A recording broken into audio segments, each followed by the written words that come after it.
For part 4 of our overview on current liabilities, we're going to discuss notes payable. What is notes payable? Well, it's a promissory note, a promise that I'm giving to someone to pay a certain sum of money to at a specific future date. So I've likely borrowed money and I'm going to pay it back. Because this is a discussion on current liabilities, that promissory note is most likely in 3 months, 6 months, 9 months, some period of time shorter than a year. Why do I have that promissory note? Most likely it's for purchases of goods, maybe a large amount of goods that I've purchased. It could be just because I need some cash, so I'm going to finance something. I could refinance my accounts payable. So maybe I owe a lot of money to one particular vendor rather than keep accruing certain late fees because I'm not able to pay all that accounts payable. I may put that whole amount into a notes payable that they agree to, and I'll pay that off at some specified interest rate, and that way the vendor will be happy they're getting payments. Could just be for a short-term loan. So the other side of this is it could be a long-term loan also, but we'll discuss that in long-term liabilities. So a note payable usually has an interest rate on it, so it's an interest-bearing document. But sometimes it doesn't have an interest percentage on it, and that's a zero interest bearing note. Now, that's somewhat misleading because there really is interest on that note. It's just built into it. So, for example, if I borrow $9,000 today and I promise to pay you $10,000 in 9 months, that means I'm paying you $1,000 worth of interest in there because I only borrowed 9, but I'm paying back 10. That kind of sums up what an interest-bearing note is. But we'll look at these a little bit further in the accounting transactions. So an interest-bearing note, let's take an example. We borrow $10,000 from Viola Williams. We promise to pay that back to her at a 10% annual interest rate by March 31st. So from July 1st borrowing to March 31st, that's a 9-month period. So how will we calculate the interest on this? So let's review interest calculations briefly. We want to take the principal, the $10,000, and it's right there on our promissory note. We're going to multiply that by our interest rate, which is 10%, and again, right off the promissory note. But we need to factor that because that's an annual interest rate of 10%. So we're only doing a loan for 9 months. So we want to multiply it by this time period of 9 months divided by 12 months, which is 12 months in a year. And so that 9 months divided by 12 will adjust our interest rate so that we'll be paying the proper amount of interest. So let's look at the full calculation here. $10,000 principal times 10% or 0.10 times 9/12, 9 months divided by 12 months equals $750. So that's the interest we'll be paying on this promissory note. What's the accounting look like? Well, when we received the money on July 1st, we did a debit to cash. Cash came in, so cash is debited when it goes up, so there's our increase in cash. And notes payable, which is a liability, when it goes up, it's credited. So we've got a $10,000 credit to notes payable. Now, this notes payable went for 9 months that crossed over into 2021. When we do our financial year end at December 31st, 2020, we have to accrue the fact that, hey, 6 months of this has gone by already, and we technically owe interest on that. So we're going to do an accrual entry for interest, and let's calculate what that is. So we take our $10,000 times our 10% interest, only we multiply it by 6 months, that time period from July to December, again divided by 12, and that gives us a $500 interest expense that we have incurred. So we'll debit our interest expense for $500, and we'll credit an interest payable for $500 to show that we have this liability that we really owe on that. So there are 2 current liabilities here at year end. we've got our interest payable that we just created an entry for the $500 and the original $10,000 notes payable. Now we get to March 31st and it's time to pay back that notes payable. So we're going to get rid of our notes payable of $10,000 by paying it off. We're also going to pay off that interest payable that we accrued at year end for $500. And we're going to also pay that interest expense for January, February, and March of 2021, which is $250.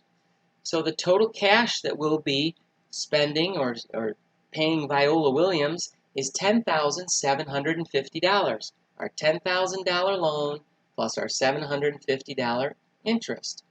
So we still have that original $750 of interest on this, and that's where I got the interest expense from of $250, meaning the difference between our year-end accrual and the $750. But you also could have calculated that by doing 10,000 times 0.10, again the 10%, times the 3 months of January, February, March divided by 12 to get that interest expense of $250. And there we go. It adds up to our $750 total. Now, zero interest-bearing notes payable. Again, a note that will not have any interest rate listed on it. But it doesn't mean that there is zero interest on the particular note. It just means we're not saying what that percentage is. So the interest rate is built into the note. So an example is you issue a $110,000 zero interest bearing notes payable to Viola Williams again, which you will pay Viola $110,000 in 6 months. Okay, but that doesn't mean she's going to give us $110,000. That means we have to give her $110,000 in 6 months. So we have to figure out what that's worth today. So the present value of that note is $100,000 today. So Viola will only give us $100,000 for that note, but in 6 months, we're going to pay her $110,000. So let's do a quick review of what present value means. So if you put $100 in a 3% savings account today, next year that savings account would have $103 in it. So that's $100 plus the 3% interest. So present value works the same way, but in reverse. So let's say you want $103 in a year. That means I need to put $100 in the bank in that 3% account today.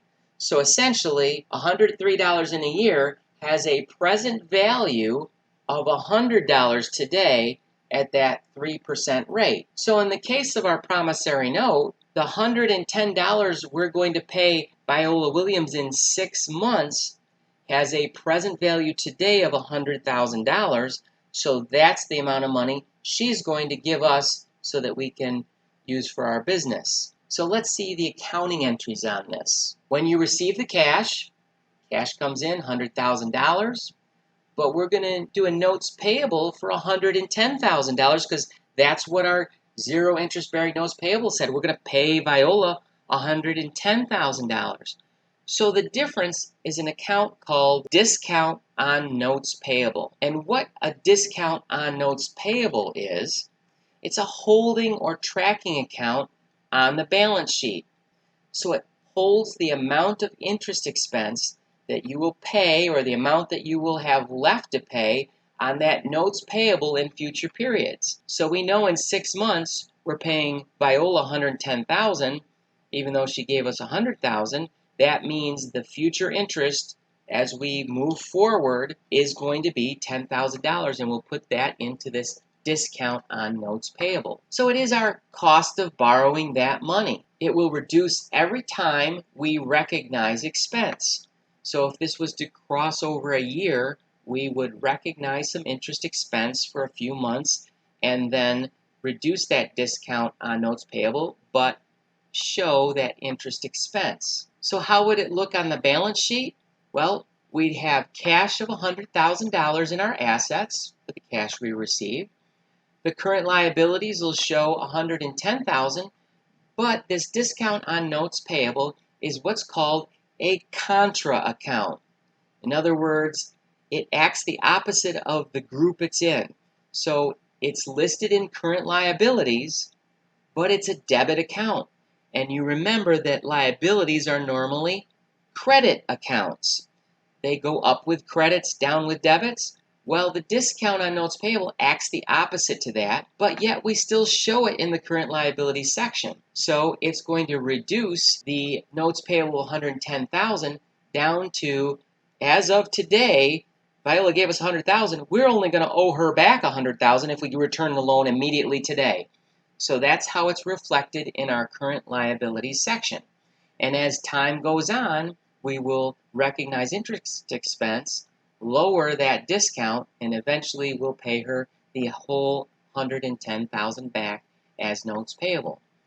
So let's continue on with the accounting discussion of this. So when we pay the notes payable, we'll give Viola her 110,000. So you'll see the notes payable gets reduced with a debit. It's a liability. It goes down with a debit for the 110. You'll see also in there, there's cash that's going to go down by 110,000. And when an asset like cash goes down, it's credited. But that discount on notes payable will go away now too. So we're going to credit that. Because you remember, it was a contra account that was debited when we originally set it up. It's going to be credited now for the whole $10,000, and we're going to recognize that $10,000 now as interest expense. So how does that look on our balance sheet? Well, we don't have any cash anymore. We don't have any liabilities anymore. Completely gone because we paid it off, but that $10,000 will go to our income statement. So you'll see we have an expense now for interest expense for $10,000 and then a net loss of $10,000 because of that interest expense.